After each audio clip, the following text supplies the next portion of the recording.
Welcome to today's video. We are finishing up chapter 2, Newton's first law of motion, which is the law of inertia. An object in rest is going to stay at rest. An object in motion is going to stay in motion until acted upon by an outside force. We talked about net forces, where you have more than one force that is working on an object. Depending on their magnitude or size and their direction, is going to determine whether motion is happening with that object. We're going to continue on with that a little bit today and go into the next idea behind net force. The next idea behind net force is equilibrium. So you should be able to get an idea what that might mean. If it's something is equal, it means it's balanced, right? So equilibrium means that the net force on something is zero. So all the forces are canceling out. We would say it's in mechanical equilibrium. This is the formula, this is what it looks like. You've got this funny E looking shape, which is actually a Greek letter, and then the F equals zero. That's mechanical equilibrium. So that little E-shaped thing is a mathematical symbol that you guys will see later on in math this year in pre-cal, and it stands for a sum. And in physics, we're saying that it's the vector sum of is what that little symbol means. So whenever you see that, you should think of the word summation or the vector sum of. The F is standing for the forces, and if all the forces, if you add them all up together and you have zero, then that is mechanical equilibrium. But what does that really mean? This picture and this picture, both of them are in mechanical equilibrium. Assuming the guy in the hammock is not rocking back and forth anywhere. So what is it that these two have in common? What they have in common is that neither of them are moving. Okay, so you have a Christmas ball hanging off of a tree, and it's just hanging there. It's not moving. The guy is asleep in the hammock hanging between the trees. He's not moving either. Both of these things are in mechanical equilibrium. And the reason is because the forces that are acting on each of these objects balance out to equal zero. So if something is in mechanical equilibrium, it's either not moving or it's not changing its motion. And in both of these cases, they are not moving, they are hanging still. Are objects at rest the only objects in equilibrium?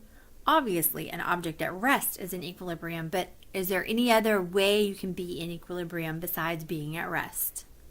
Turns out there is. If your object is moving at a constant speed, not speeding up, not slowing down, and is moving in a straight line, not turning in any way, then that object could also be at equilibrium. So what equilibrium really is, it is a state of no change. Nothing is changing. You're either at rest or you're in motion, and nothing is changing until an outside force comes. You can see how this is very much related to the first law of inertia, because that says that you're either going to be at rest or you're going to be in motion until an outside force makes you change.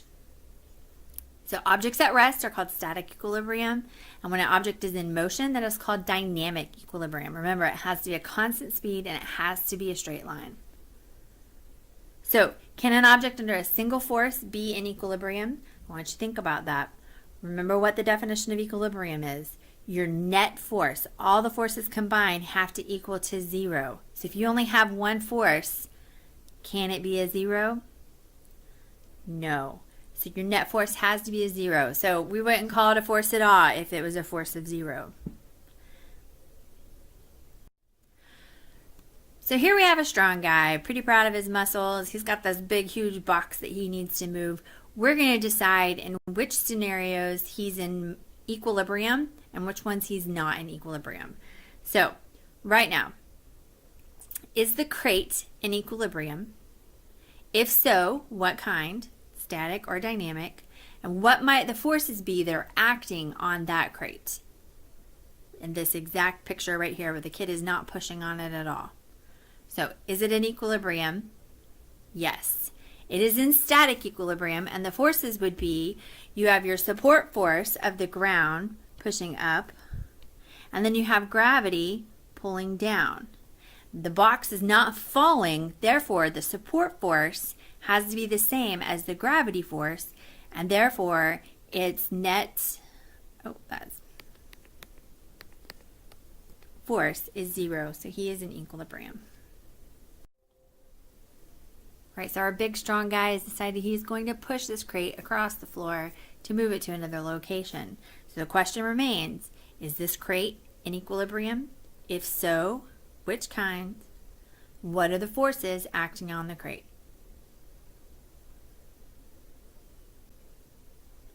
Hopefully you said it was still in static equilibrium. You still have the support force of the ground pushing up on the crate. You still have gravity pulling down on the crate. Now we have the man pushing on the crate, and we have friction preventing the crate from moving. The crate's not moving because there is no indication, a vector saying that it is going anywhere. Gotta watch for those when we're looking at diagrams. All right, so now we have a picture where we have our arrow indicating that the box is moving. Okay, our guy's pushing the box, it is moving. So, is this crate in equilibrium? If so, which kind? And what are the forces acting on it?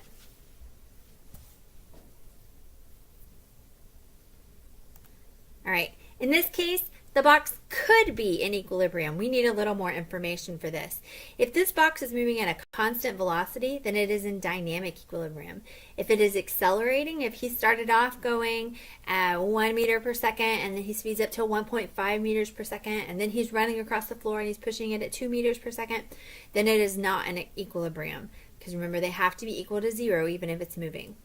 So the forces are going to be the same. We've got our support force pushing up from the ground. We have our gravity pushing down. We have our man pushing this way, and we have friction pushing this way. We will talk more about friction in a chapter or two to give you more ideas of what friction really looks like and what exactly is going on there. For now, you just need to know that those are the forces that are acting on this box.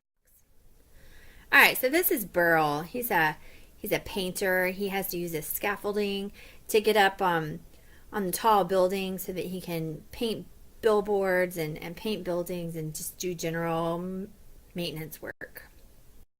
All right, so when Burl is standing alone in the very middle of his staging, the left scale over here, let's say he's got a scale, the left scale over here says that he is reading 500 newtons of weight that this line is holding up. So what does the reading on the right scale have to be if he is in equilibrium? The right side scale, if he's exactly in the middle and he's in equilibrium, is going to read 500 newtons because it's going to be the same as the left scale. So if those ropes have a tension of 500 newtons each, what is the total weight of Burl and the box, the staging that he's standing on? What is the total weight of this whole system? It's going to have to be 1,000 newtons. So there's going to be lots of problems like this. There's going to be something like this on the test that you have to be able to fill out to say what everything weighs. So just get ready for that. All right, so Burl is line dancing for some reason up there on his staging, and he moves to the right a little bit. His reading on the left is now 170 newtons. So what does his reading on the right have to be? Keep in mind that all of it has to be in equilibrium because it's not moving anywhere. And we know that Burl plus the staging has to equal 1,000 newtons. So we would do the 1,000 newtons minus the 170 newtons. And what are we going to get? 830 newtons will be the reading on the right scale now. All right, Burl's being silly and he's decided to dangle off the end of it. I don't know why.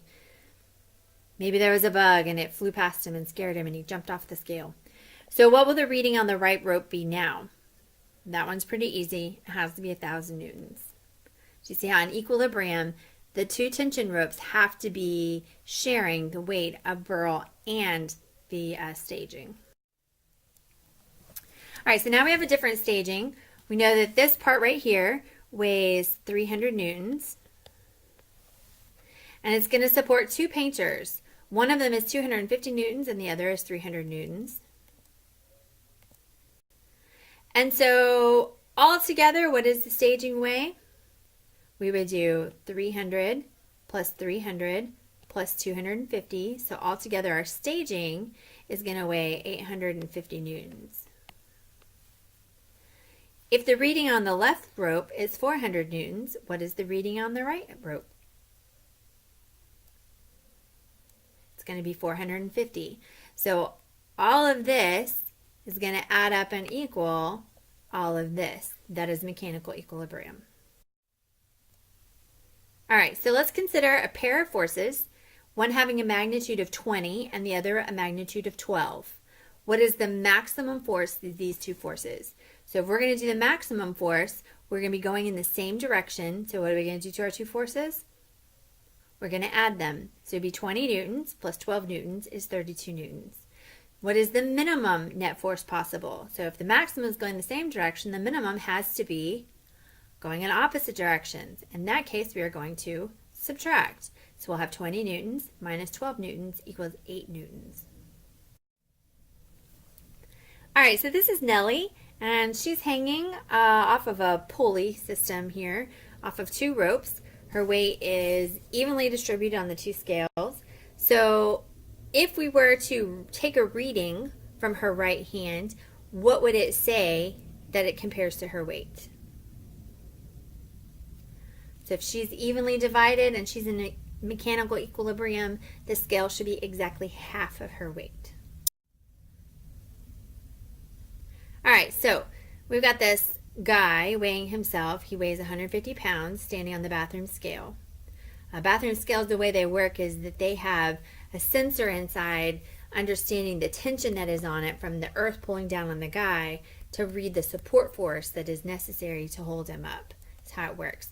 So let's say he takes two bathroom scales and he evenly distributes his weight on both scales. What will each scale read? Very similar to Nellie in the previous problem, it would be exactly half of his weight. So if he weighs 150 pounds, then each scale individually would weigh 75. No, would show 75 pounds.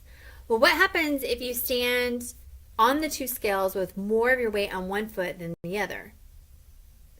The one that has supporting more weight is going to show more pounds than the one that is supporting less weight. But together, what should they add up to be? 150 pounds. All right, so one of the things with the moving earth, remember Copernicus is the first one who came up with the idea of a moving earth.